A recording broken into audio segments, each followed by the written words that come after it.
ആലപ്പുഴ ജില്ലയിലെ തന്നെ എടത്വ സ്വദേശി ആൽവിൻ കൂടി എറണാകുളം സ്വകാര്യ ആശുപത്രിയിൽ ചികിത്സയിലായിരുന്നു. ആ കുട്ടി കൂടി യാത്രയായപ്പോൾ മരണം 6 കേരള. നമസ്കാരം.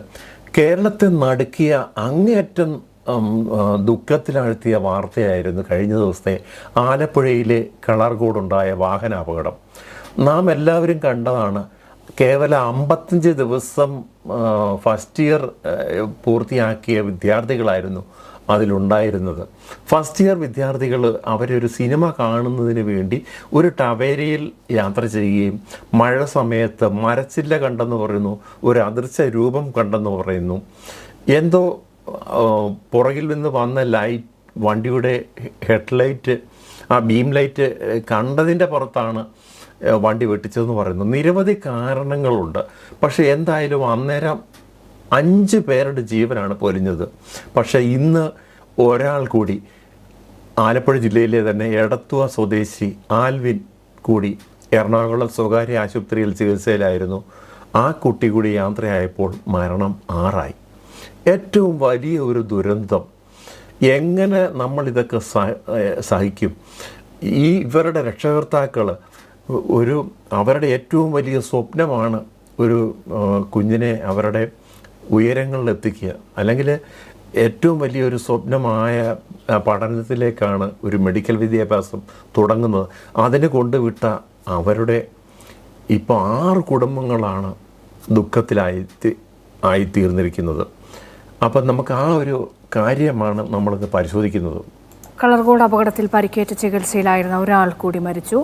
എടത്വ സ്വദേശി ആൽവിനാണ് മരിച്ചത്. എറണാകുളത്ത് സ്വകാര്യ ആശുപത്രിയിൽ ചികിത്സയിലായിരുന്നു. ഈ അപകടത്തിൽ ഇതിൽ നിന്ന് രക്ഷപ്പെട്ട വണ്ടി ഓടിച്ച ഒരു കുട്ടിയെ കൂടി കേസിൽ പ്രതിയാക്കുകയും KSRTC ഡ്രൈവറെ പ്രതിപട്ടികയിൽ നിന്ന് ഒഴിവാക്കുകയും ചെയ്തിട്ടുണ്ട്. സത്യത്തിൽ ആ ഡ്രൈവർ വളരെ ഈ കുട്ടികളെ രക്ഷിക്കുവാൻ വേണ്ടി സൈഡ് മാക്സിമം ഒതുക്കിയാണ്. പക്ഷെ എന്നിട്ടും ഈ കാലപ്പഴക്കം ചെയ്ത 14 വർഷം കാലപ്പഴക്കമുള്ള ഒരു ടവേര അത് വാടകയ്ക്ക് കൊടുത്തതെന്ന് പറയുന്നു, സഹായിച്ചതെന്ന് പറയുന്നു. അതൊരു വിവാദം വേറൊരു രീതിയിൽ. ഇതിന് പല ആസ്പെക്ട്സാണ് ഈ അപകടം ഉണ്ടാകുന്നതിന് കാരണമായിട്ടുള്ളത്. പ്രധാനമായും ഒരു 19 വയസ്സ് 20 വയസ്സ് ഈ കുട്ടികൾക്കുള്ളൂ, എല്ലാവരും തന്നെ മരിച്ചവരെല്ലാം തന്നെ.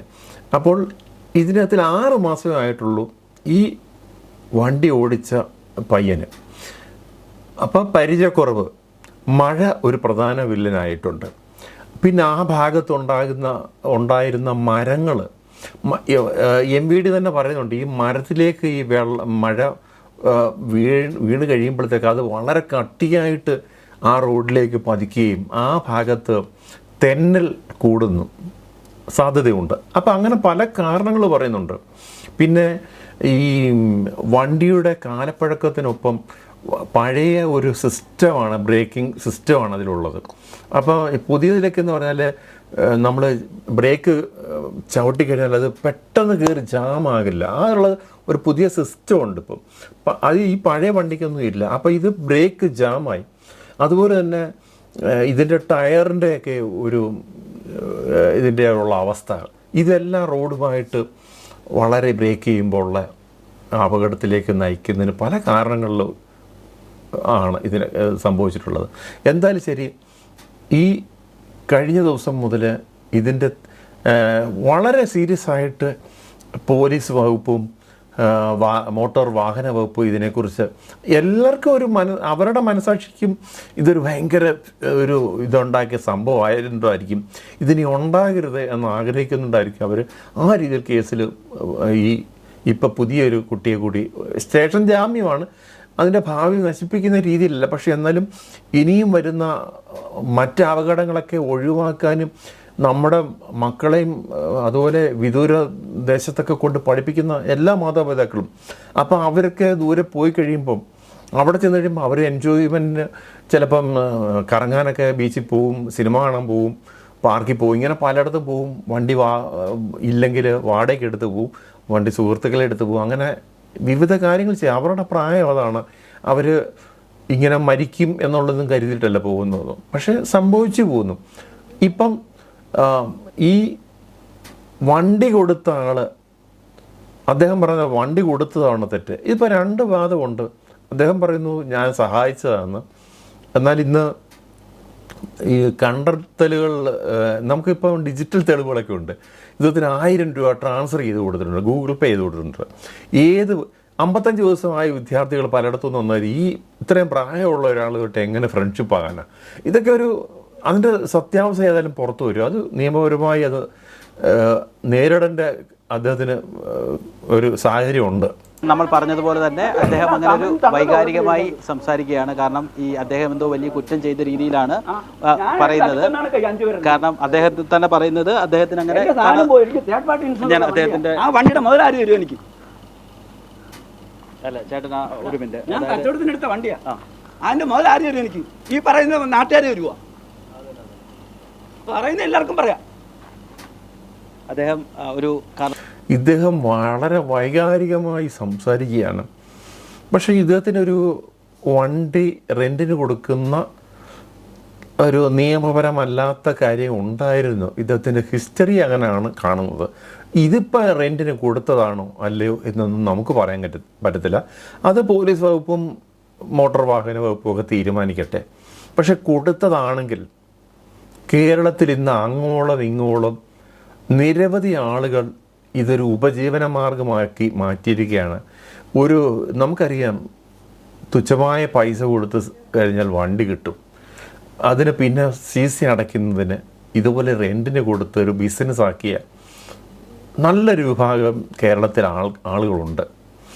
അത് തെറ്റാണെന്ന് വെച്ചാൽ അതിന് നിയമത്തിൻ്റെ സാധൂകരണം ഇല്ല.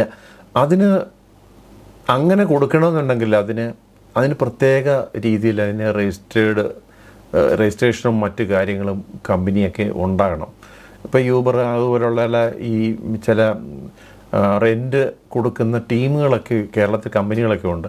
അവർക്ക് അങ്ങനെയുള്ള അംഗീകാരം കൊടുത്തിട്ടുണ്ട്. പക്ഷേ അതൊന്നും ഇല്ലാതായിരിക്കും കൊടുത്തത്. എന്തായാലും ഇദ്ദേഹം ഇപ്പോൾ അങ്ങ് വയലൻ്റ് ആകുകയാണ്. എന്താണെന്നറിയത്തില്ല. പക്ഷേ ഇദ്ദേഹം ഇത് റെൻറ്റിന് കൊടുത്തതാണെങ്കിൽ, തേർഡ് പാർട്ടി മാത്രമേ ഉള്ളെങ്കിൽ അദ്ദേഹത്തിന് വളരെ വലിയ ഒരു വേദനയായിരിക്കും ഇനി ഉണ്ടാകുന്നത്. കാര്യം ഈ ക്ലെയിം ഇദ്ദേഹത്തിൻ്റെ ഒരു അവസ്ഥ കണ്ടിട്ട് ഇദ്ദേഹത്തിന് ഇത് എന്ത് കൊടുത്താലും എന്ത് വില കൊടുത്താലും ഇദ്ദേഹത്തിന് മതിയാകും. പലരും നിയമപരമായി പറയുന്നുണ്ട് ആ തേർഡ് പാർട്ടി മാത്രമുള്ള ഒരു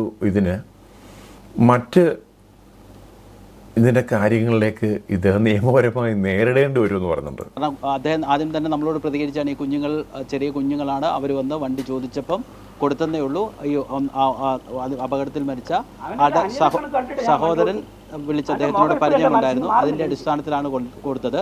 അല്ലാതെ ഇപ്പോൾ ചില ആളുകളെങ്കിലും അദ്ദേഹം എന്തോ വണ്ടി കൊടുത്ത് കുട്ടികളെ കൊന്നു, അദ്ദേഹത്തിൻ്റെ ഒരു വൈകാരികതയാണ് അദ്ദേഹം പറയുന്നത്. അദ്ദേഹത്തിൻ്റെ വിഷമം കൊണ്ട് അദ്ദേഹം അങ്ങനെ പ്രതികരിക്കുന്നതാണ്.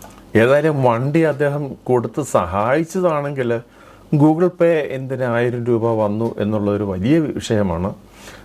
ഏതായാലും ഈ കാർ വാടകയ്ക്ക് നൽകിയതുമായി ബന്ധപ്പെട്ട ഗുരുതരമായ കണ്ടെത്തലുകളാണ് പുറത്തു വരുന്നത്.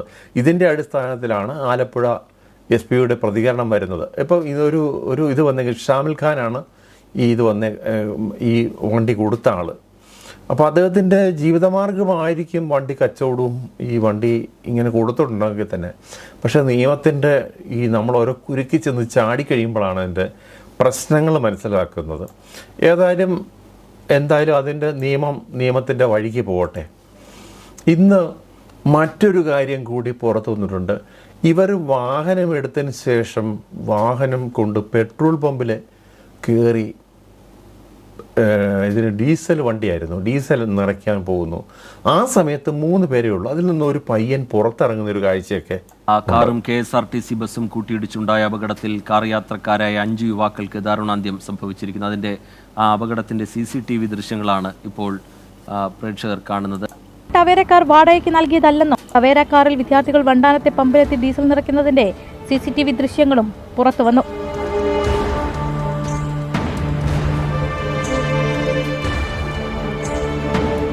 ഇന്ധനം നിറച്ച ശേഷമാണ് കാത്തുനിന്ന മറ്റു സുഹൃത്തുക്കളെ വാഹനത്തിൽ കയറ്റിയത്. വാഹനോടമ ഷാമിൽ ഖാന് റെന്റ് ക്യാബ് ലൈസൻസ് ഇല്ലെന്നും അപകടശേഷമാണ് മരിച്ച അബ്ദുൽ ജബ്ബാറിന്റെ ലൈസൻസ് സഹോദരനിൽ നിന്ന് വാങ്ങിയതെന്നും ആലപ്പുഴ RTO AK ദിലു. അദ്ദേഹം ഇല്ലീഗലായിട്ടുള്ള ഒരു റെന്റ് ക്യാബ് നടത്തി എന്നുള്ളതാണ് ഇതിനകത്ത് നമുക്ക് തെളിയിക്കപ്പെടുന്നത്. ഈ വണ്ടിയുടെ RC രജിസ്ട്രേഷൻ ക്യാൻസൽ ചെയ്യും, രജിസ്ട്രേഷൻ സസ്പെൻഡ് ചെയ്യും, ശേഷം ആവശ്യമെങ്കിൽ പെർമനൻ്റ് ആയിട്ട് ക്യാൻസൽ ചെയ്യാം. ഇതിലിപ്പോൾ റെന്റ് ക്യാബ് അതിൻ്റെ ഒരു ലൈസൻസ് ഇല്ലാതെ ചെയ്തതാണ് RTO ഒക്കെ പറയുന്നത്. ഇവർ പറയുന്ന ഒരു ആദ്യ നടപടി എന്ന് പറയുന്നത് ഇവരുടെ ഈ വണ്ടിയുടെ ഇത് സസ്പെൻഡ് ചെയ്യും അല്ലെങ്കിൽ റദ്ദ് ചെയ്യുമെന്ന്. 14 വർഷം പഴക്കമുള്ള ടവേര എത്ര ലക്ഷം കിലോമീറ്റർ ഓടിയതായിരിക്കും. അതിനെയും പുള്ളിക്ക് ഇനി നഷ്ടപ്പെട്ടാൽ എന്ത് നഷ്ടപ്പെടാനാണ് പുള്ളിക്ക്? അതിനെന്ത് വാല്യൂ വരുന്നു? ഈ 14 വർഷം പഴക്കമുള്ള വണ്ടിക്ക് എന്ത് വാല്യൂ വരാനാണ്? അത് ഈ 6 പേരുടെ ഇന്നത്തെ ഉൾപ്പെടെയുള്ള 6 പേരുടെ ജീവനൊക്കെ വലുത് എന്താണ് ആ വണ്ടിയുടെ വാല്യൂ ഉള്ളത്? അപ്പം ഇതൊരു നിയമപരമായി ഇത് വിദ്യാർത്ഥികൾ നാളെ ഇറങ്ങാതിരിക്കുന്നതിനും ഇതുപോലുള്ള റെൻ്റ് ക്യാബുകൾ ലൈസൻസ് ഇല്ലാതെ നടത്തുന്നതിനുമുള്ള അവർക്കെതിരെ കടിഞ്ഞാണിടണം. അല്ലെങ്കിൽ നാളെ ഇതുപോലുള്ള അപകടങ്ങൾ, ഒന്നാമത് ഇപ്പോൾ ഹൈവേയിൽ ഇപ്പം മഴയും കൂടെ ഒക്കെ ആയിക്കഴിഞ്ഞാൽ NHൻ്റെ ഡെവലപ്മെൻറ്റ്സ് ഇത് നടക്കുകയാണ്. അപ്പം മഴയും കൂടെ പെയ്ത് കഴിയുമ്പോഴത്തേക്ക് റോഡിൻ്റെ അവസ്ഥ ഇപ്പോഴത്തെ രീതി നമുക്കറിയാം. വളരെ ശ്രദ്ധിച്ചില്ലെങ്കിൽ അപകടം ഉണ്ടാകും. ഇതുകൂടാതെ നമ്മളൊരു പ്രോസിക്യൂഷൻ നടപടി ഇനിഷ്യേറ്റ് ചെയ്യുന്നുണ്ട്. നിയമവിരുദ്ധമായാണ് കാർ വാടകയ്ക്ക് നൽകിയതെന്നും ഉടമയ്ക്കെതിരെ നടപടി ഉണ്ടാകുമെന്നും ആലപ്പുഴ SP. അത് അന്വേഷിക്കുന്നുണ്ട്. അയാൾക്ക് ലൈസൻസ് ഇല്ലെങ്കിൽ അതിനെന്താണ് ലീഗൽ ആക്ഷൻ ചെയ്യാൻ പറ്റുന്നത് വെച്ചാൽ അതനുസരിച്ച് ചെയ്യും. വാഹനമോടിച്ച ഗൗരിശങ്കറിനെ പ്രതി ചേർത്ത് പോലീസ് കോടതിയിൽ റിപ്പോർട്ട് നൽകി. മനഃപൂർവ്വമല്ലാത്ത നരഹത്യ കുറ്റം ചുമത്തി.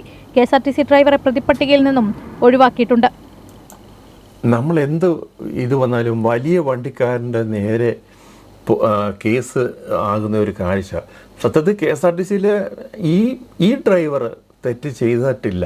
കാര്യം ഈ പിള്ളേരുടെ ഈ വണ്ടിയിൽ നിന്ന് ഇതിൽ അമിത ഭാരം, ഈ 6 പേര് 7 പേര് കയറേണ്ടതിൽ 10 പേര് 11 പേരുണ്ടായിരുന്നു പറഞ്ഞു. പിന്നെ ഇത്രയും ഇതിനകത്തിൽ ഈ ഇതിനകത്തിലെ ഈ വെയിറ്റ് ഈ വണ്ടിക്ക് താങ്ങുന്നതിനുള്ള ഇരട്ടി ലോഡ് അതിനകത്തുണ്ട്.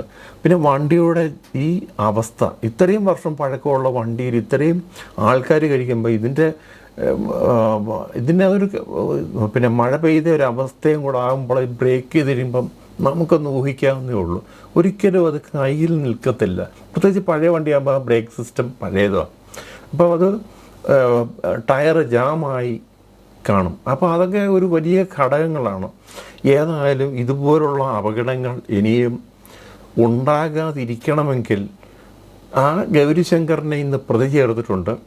ആ കുട്ടിയുടെ ഭാവി പോകാത്ത രീതിയിൽ ഒരു കർശനമായ നടപടികളൊന്നും അല്ലെങ്കിൽ പോലും ഇതൊരു വരും തലമുറയ്ക്ക് ഇതുപോലുള്ള എടുത്തിയാട്ടങ്ങളിൽ നിന്നുള്ള പിന്മാറുന്നതിനുള്ള ഒരു താക്കീതായിട്ട് ആ അറസ്റ്റിനെ കാണുകയും പിന്നെ ഈ വണ്ടി റെൻറ്റിന് കൊടുത്ത അദ്ദേഹം അത് നിയമപരമല്ലെങ്കിൽ അദ്ദേഹത്തിൻ്റെ ഒരു അവസ്ഥ ഒരു ദയനീയമാണ്.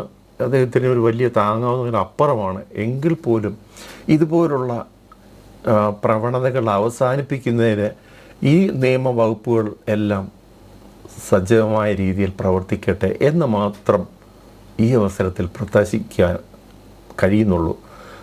അത് നല്ല രീതിയിൽ അതൊരു നിയമം ഈ ഒരു അപകടത്തോടുകൂടി ഇനിയും വരുന്ന ജീവനുകൾ പൊലിയാതിരിക്കുവാനും റോഡിൽ അപകടങ്ങൾ കുറയ്ക്കുവാനും സഹായിക്കട്ടെ എന്ന് പറഞ്ഞുകൊണ്ട് നിർത്തുന്നു. നന്ദി, നമസ്കാരം.